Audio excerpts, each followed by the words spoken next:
Welcome back, our dear viewers, and now with our third distinguished guest for today. Another guest that enhances the importance of the 8th of May significance and aim regionally at the work of the International Committee of the Red Cross in Kuwait and the GCC. Without any further ado, let's welcome Nayel, Communication Manager and Spokesperson for the ICRC in the GCC. As you know, 8th of the May marked like something very significant for the Red Cross Society and also for the organization that you are really in. So could you tell us more about them? Sure. So the World Red Cross and Red Crescent Day is usually marked every year on 8th of May. Okay. And what I really want to say about this day is that it's a reminder of all the volunteers across the world that show up for humanity and who even like a lot of our colleagues who lost their lives helping others, treating the wounded, you know, driving ambulances. It's just a reminder of their courage and that we really need to honor on a daily basis and to pay tribute to those who lost their lives, you know, only for the sake of humanity. And maybe across the world we saw that a lot of volunteers, a lot of humanitarian workers, a lot of medics across Gaza, Sudan, Lebanon. Different regions. Yes, exactly. They've lost their lives only for the sake of humanity. So that really brings us back to the global theme this year, which is United in Humanity.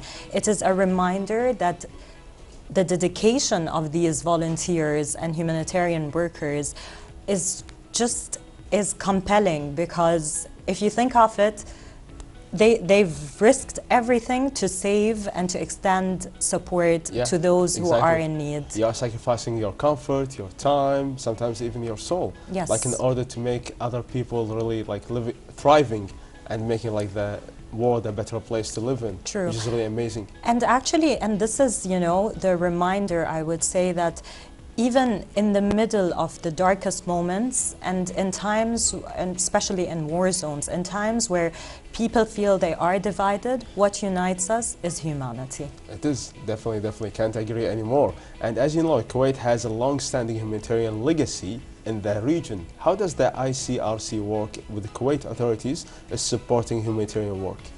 So that's a very good question, because the state of Kuwait is a really or truly a humanitarian actor regionally and also globally. And we value our partnership with the state of Kuwait because, as I mentioned, they are steadfast supporters of international humanitarian law.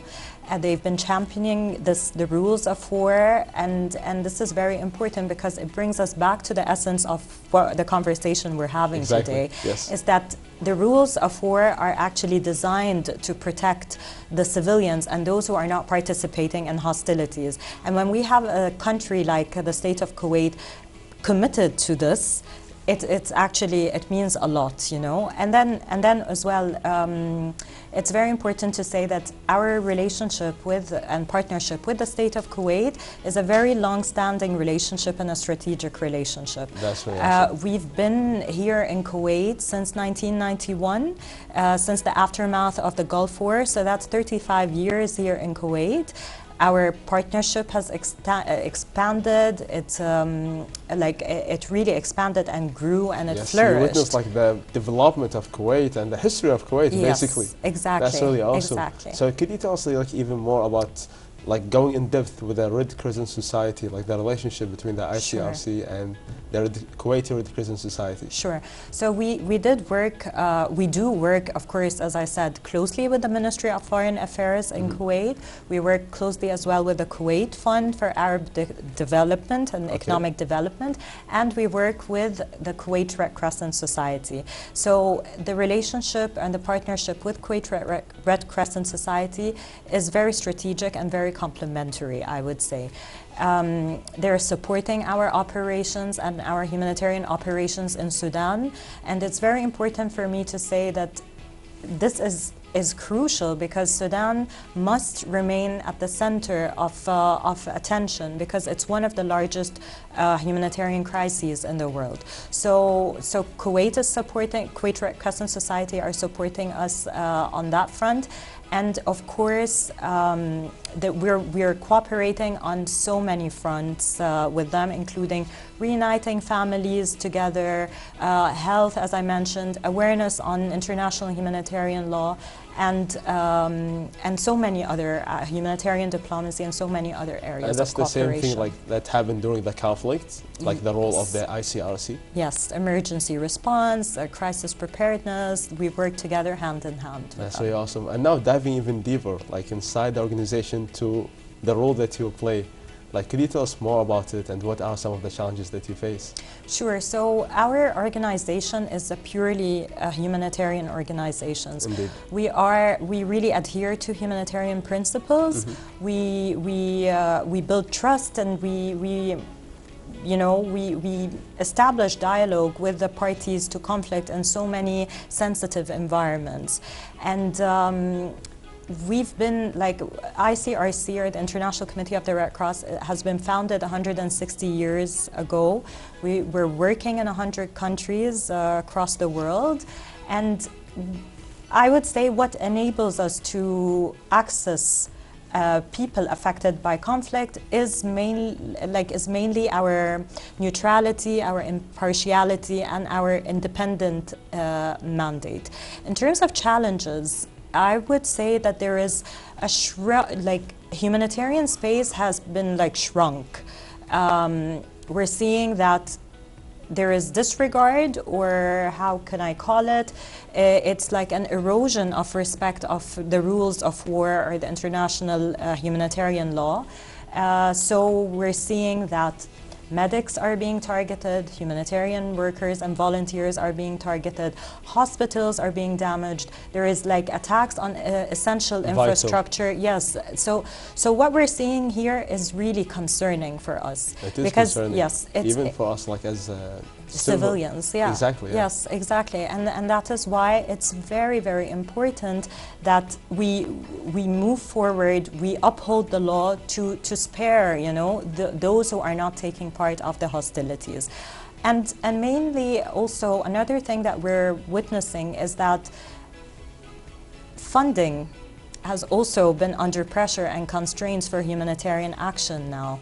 We are seeing, governments increasing their spending budgets on military and security, and disregarding the civilians. And it's shrinking for humanitarian action and humanitarian needs. So we're seeing needs that are really rising with this proliferation of wars. That could be considered as accessories during the conflict. Exactly. And then you see the needs are rising, and the means on the ground for us to respond to this, it's becoming more limited, unfortunately. I know, more limited, and time plays a crucial role during these times. Of course, yes. That's really, kind of sad, but I believe that you are doing your best.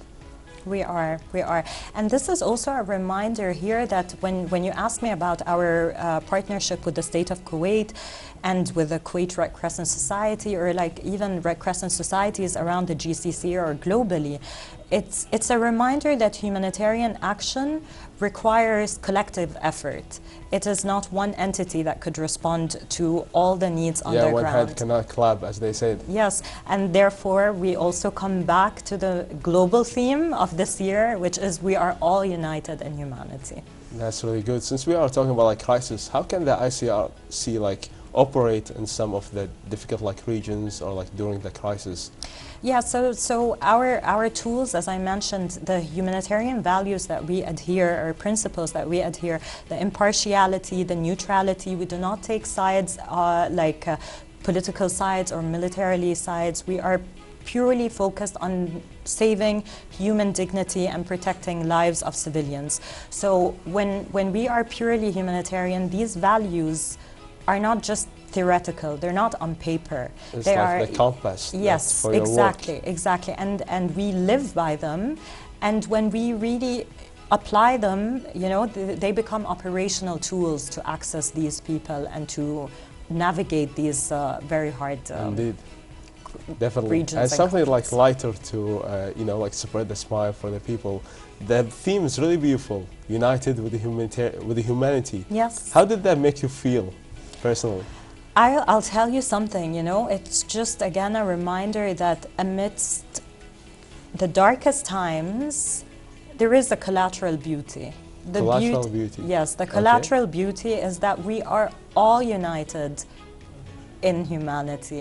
We are all united in humanity. We have a shared humanity that we all have, regardless of religion, politics, views, ethnicities, everything. We're all united in humanity. When you look at, you know, the person next to you, the person you're helping, You can and share just the see same. him as a human rather than as an enemy or another force.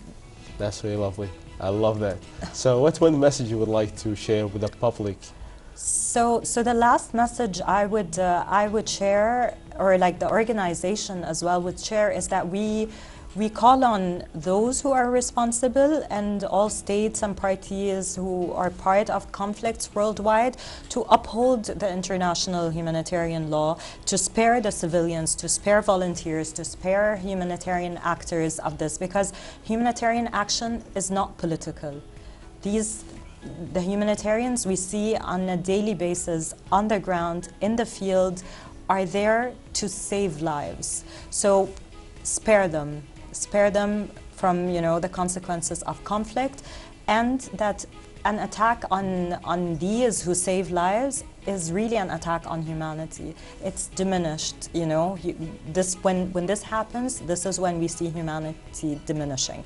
And my last thing I would like to say is that we see those who show up every day despite all these challenging moments, despite you know, the difficult circumstances that they are serving humanity in. Yes. So we see them, we thank them, we stand with them. We appreciate them. And we appreciate them very much. That's really lovely to conclude with. So imagine with me, dear viewers, if like the nations, they adopted the same principles that the ICRC and the Red Crescent Society are having, and they make them the compass for their work, how beautiful the world will be.